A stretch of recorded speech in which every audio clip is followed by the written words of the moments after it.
গতকাল দিবাগত রাতে প্রথম আলো অফিসে সংগঠিত হামলা হয়েছে।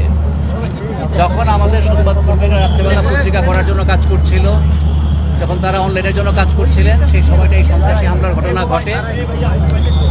শরীফ ওসমান হাদির দুঃখজনক মৃত্যুর ঘটনাকে কেন্দ্র করে আমাদের বিশ্বাস করা যুক্তিসঙ্গত কারণ আছে যে পরিকল্পিতভাবে একটি স্বার্থান্বেষীর মহল এই সংগঠিত আক্রমণটি চালিয়েছে।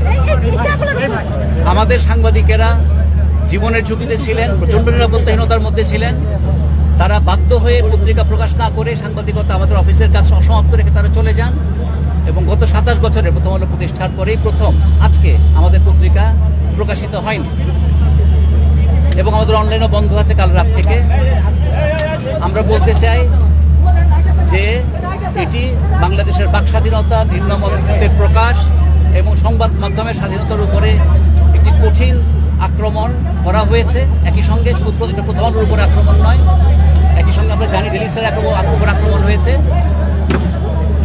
আমরা খুব সুস্পষ্ট হয়ে বলতে চাই যে এটি কালো দিন সংবাদ মাধ্যমের জন্য, বাক স্বাধীনতার জন্য, গণতন্ত্রের জন্য।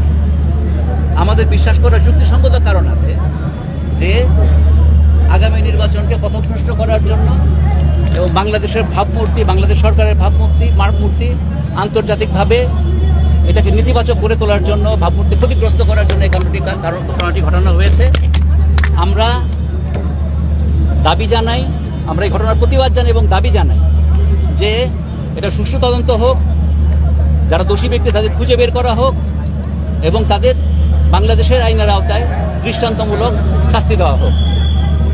আমরা নাগরিক সমাজকে আমাদের সঙ্গে সংহতি প্রকাশ করার জন্য অনুরোধ করছি। আমরা দেখছি যে প্রধান উপদেষ্টা একটি সামাজিক যোগাযোগের মাধ্যমে তিনি বিবৃতি দিয়ে বলেছেন যে মতিউর রহমানের সঙ্গে এবং রামজানের সঙ্গে তিনি কথা বলেছেন। আমি আমাদের যে বক্তব্য, সেই বক্তব্য আমরা দিয়েছি। এটার মধ্যে আমার মনে হয় যে আমাদের আর কিছু অতিরিক্ত কিছু বলার নেই। থ্যাংক ইউ, অনেক ধন্যবাদ। আপনারা এতক্ষণ দেখছিলেন যে কাল রাতে প্রথম আলোর উপর যেই হামলা হয়েছিল সেই হামলার বিবরণ এবং প্রথম আলোর যেই সাংবাদিকগণ ছিল তাদেরকে নিয়ে তারা আজকে বিকালে মানববন্ধন করেছে। সেই মানববন্ধনে তারা তাদের সকল কিছু বলেছে।